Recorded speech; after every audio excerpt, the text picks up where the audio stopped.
What's up, everybody? Coffee with Coach Brandy, and I'm coming to you from my kitchen because let's face it, a morning routine usually and should, I don't use that word often, it should have something to do with your kitchen. Like if you're just getting up and you're heading out the door and you're not doing something in your kitchen as far as nourishing yourself, if it's grabbing something that's ready to go out of the fridge or making something fresh, you're definitely skipping out on one of the big steps that we're going to talk about today. So a mindful morning routine is really important in a lot of different ways because it really can set the tone for the day.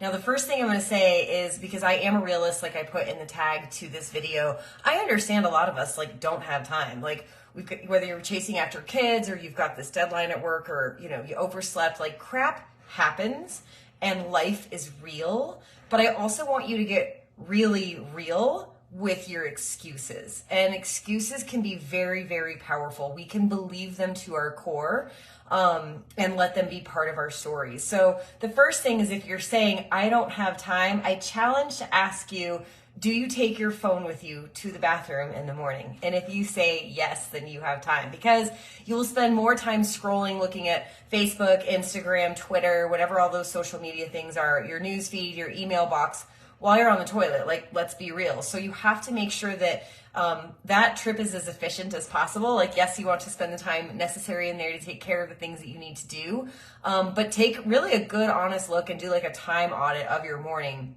And Monday morning is probably different from Friday morning, is probably different from Wednesday morning, which is probably different from Sunday morning. So first things first is, don't set yourself up for failure by having the same morning routine expectations of yourself from a Monday to a Friday to a Wednesday to a Sunday.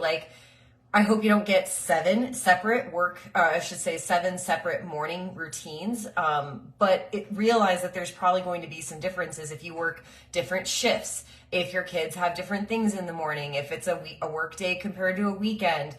But do ensure that you create what your top three priorities are of the things we talk about today, the things that speak to you the most, that you're hey, I really want to, fold that into my life. That's really not for me, but that's for me. And I know I need to get rid of this. So it's kind of a balance of a time audit of what are you currently doing Monday, Tuesday, Wednesday, Thursday, Friday, Saturday, Sunday. What does that look like? What are the variances? What are the responsibilities? What are the realities? And then you're going to work around that. Because if you're just trying to plow through where you're going to meditate and you're going to journal and I'm going to drink green tea and I'm going to do yoga and I'm going to go stand in the grass, nobody's got time for that crap. So, but there is important realms that you've got to fold in to get yourself setting up for the best part of your day. Because we can all admit, and I say we a lot in this stuff, us, because I'm a part of this. I live this, I breathe this, I practice this, I work on this mindfully. If you wake up at the last minute, whether it's literally you purposefully set your alarm for the last, drop dead time to wake up, or you're just chronically hitting snooze. If you're not getting up with a little bit of cushion time so that you're not running around like a chicken with your head cut off, that's mindfulness number one. Give yourself 10 minutes of buoyancy because you just don't know what's going to happen that morning. Your cat could have thrown up on the floor, you forgot to take the garbage out for garbage day. Like me, I woke up today to my website being down. Super fun. So you've got to give yourself 10 minutes of buoyancy. And then these things setting yourself up for success, that alone, you not running around like a chicken with your head cut off, is going to send you in a better mood and feeling a little bit more grounded and a little bit more thoughtful and okay, this is what I have going on today. Create your priority to-do list or whatever. That is most important. Now, if you are I really am going to struggle with that, set your alarm 15 minutes earlier to give yourself another 5 minutes of if you need to hit snooze once or twice, work within your realms. For me, I like to get out of bed and get going right away. So I often have the better practice in my world of doing those things the night before. So I look at my paper calendar and I set all the alarms 10 minutes before things are due, whether I'm calling someone or I'm meeting some or whatever, for the next day, so that I know that I can run through my day without worrying about forgetting to call someone or meet someone. So when I wake up in the morning, so I've got a few resources around me. So first things first, water. A big cup of water, first thing when you wake up, is going to be critical in helping you hydrate your system after not having water for 6 to even 10 hours, depending on the night of sleep that you had. Very critical before you grab your coffee.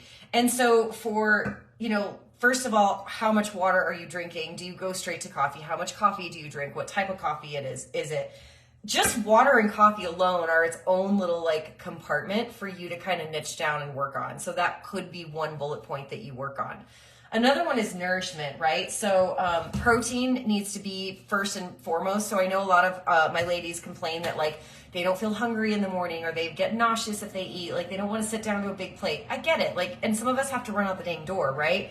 So protein powder is a really good, accessible way to kickstart your morning with mindfulness, because you need to have protein in your system and get that going and front load it to the front part of your day, so that throughout the day that ripple effect is positive. If you tend to start with those carbs like bagels, muffins, danishes, like things like that, even things like oatmeal, you tend to kind of crave sweets and be hungry throughout the day. But if you start first things first with protein, that's awesome. So protein shakes are just low-hanging fruit. Literally, whether you have a shaker bottle, boop, get in the car, like there's literally no excuse for time when it comes to this. I know some of you will be like, well, it's chalky and I don't really like the flavor. Well, experiment, babe. Figure out which one you like. I fell in love with this one from Costco. It's plant-based. Do I absolutely love it? Is my favorite thing ever? No. Can I absolutely tolerate it and drink it every day? Yes. Do I? Yes. Do I feel better? Yes. So fancy days, I will blend a banana in with this using my NutriBullet with water and ice. And I bring up the banana because you need to have color on your plates throughout the day, right? So like morning is probably not your time to create this beautiful fruit plate and have leafy greens like you're running around like, crazy. So getting a banana in, it's transportable. It's a really good source of carbs, potassium, healthy sugars, things like that. Don't be afraid of fruit. If you follow anybody or doing a diet where you're not supposed to eat fruit, run the other direction. All right, moving on. So nutrition is a big part of it, but also like what you do is a part of it. So again, depending on your bandwidth, depending on what's accessible to you, what calls to you, what's sustainable for you. And also remember, I'm not a big fan of like daily goals, and it's going to be different from a Monday to a Sunday, but personal development is great. So when you read personal development and self-growth books in the morning while you maybe are standing in your kitchen and you're eating some of your eggs or turkey bacon or whatever, having your protein shake, like maybe that is where you do sit out on your balcony or your back patio and take in some nature, like multitasking in that realm. I'm not a big fan of multitasking like chronically, but reading a book, drinking your water, and sitting out on your patio, check, check, check. Nature, hydration, self-improvement, and also just grounding time, right? So make sure that you're not committing yourself to like a full chapter. Make sure you're not committing yourself to anything crazy. 10 minutes or 10 pages, depending on the book, is going to be a really good sweet spot to give yourself permission, but to have a cutoff. And you can literally set a timer so that you don't get caught up reading multiple chapters. One of the other things is gratitude. So if you have a gratitude journal, you can spend as much time as you want. Maybe you've got a lot of time in the morning because your shift doesn't start until 2 p.m. And you can take this and you can write multiple pages. Someone wants to say hi. Come here, buddy. Here's Forrest. He doesn't like to get on camera as much as Presty used to, but I make him do it anyways. So gratitude journals are a really important way to tap in and be present, have some appreciation for what's going on in your world. It gives you a moment to stop. We are always in anticipation. We are always forward thinking what's happening later today, what's going on tomorrow, what's happening this weekend. Oh my gosh, next month there's this. Gratitude makes you say, stop. What's happening right now? What can I reflect on that happened yesterday that was really important to me and that made me happy, that I feel grateful for, that I feel appreciative of? Like, who should I reach out to just check in and see if they're okay? Can I take 5 minutes and write out a handwritten card to a family member that I miss or a friend that I appreciate? Those types of practices are gold. Now, again, maybe it's a once a week thing for you. Is this an every morning routine for me? Nope, not a chance in the world. But I do it frequently enough throughout the month that it feels really satiating. Now, for those of you fitness babes out there, I love these fitness log planners because you can literally write down what your exercises are, like from strength training and reps to cardio, to heart rate based training, to stretching. It's really, really cool to have these types of resources tangibly, because if you don't really plan it and you're not really writing it down, you're not really aware of it. Like, it doesn't really happen that consistently. So get into a habit of having something that you log your workouts in to have appreciation, gratitude, awareness, and growth in your journeys. So these are things that you can fold in, but you don't have to, but they're options. So maybe the journaling comes in more so in winter time and you're spending more time outside reading in the summer and it switches seasonally. Keep that in mind. But the biggest thing is consistency. So jumping in and doing all of it all the time, I guarantee you're going to fall off within 7 to 14 days, somewhere in there.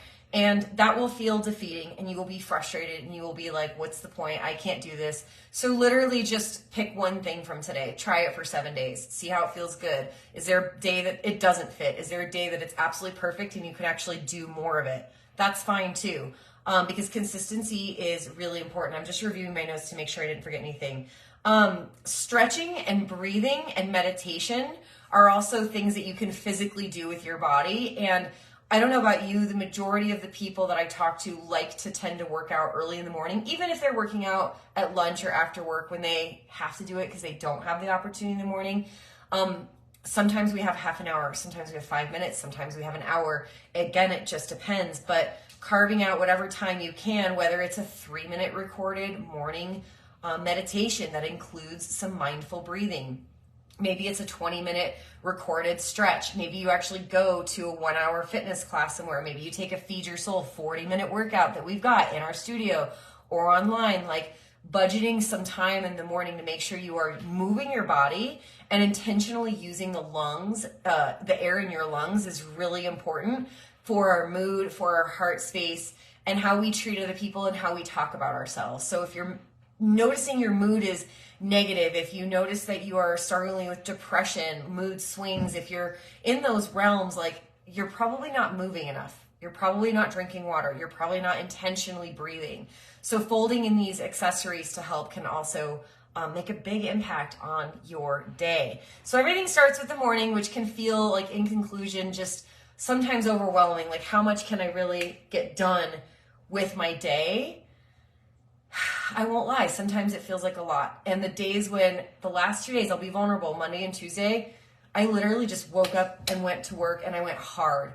I didn't get any physical movement in. I did drink water. I did eat protein. I did not read. I did journal. Like, didn't have the worst of the last 2 days, but didn't have the best of the last 2 days without that physical movement, whether, again, it's a walk or whatever. So be conscientious of yourself without judging yourself and putting yourself down for not being able to do it, because you're human in 2023 with people and things and expectations and external needs. But utilize some of these tools for that, like plugging yourself into the wall to charge yourself up, okay? So let me know if you have any questions. I would love to hear some of you guys comment. Jane, it's great to see you watching again. Hi, Amanda, Shar, Aubrey. Glad you guys all joined. For anybody else, drop a comment about one of your favorite mindful routine practices. Drop a comment about one of the ones that you actually want to try to implement. Talk a little bit about how your days shift from a Monday to a Wednesday to a Friday to a Sunday. But let's get some conversations sparking up. It was a pleasure to spend some time with you guys on Coffee with Coach Brandy. I hope you guys have a great rest of your Wednesday. Bye.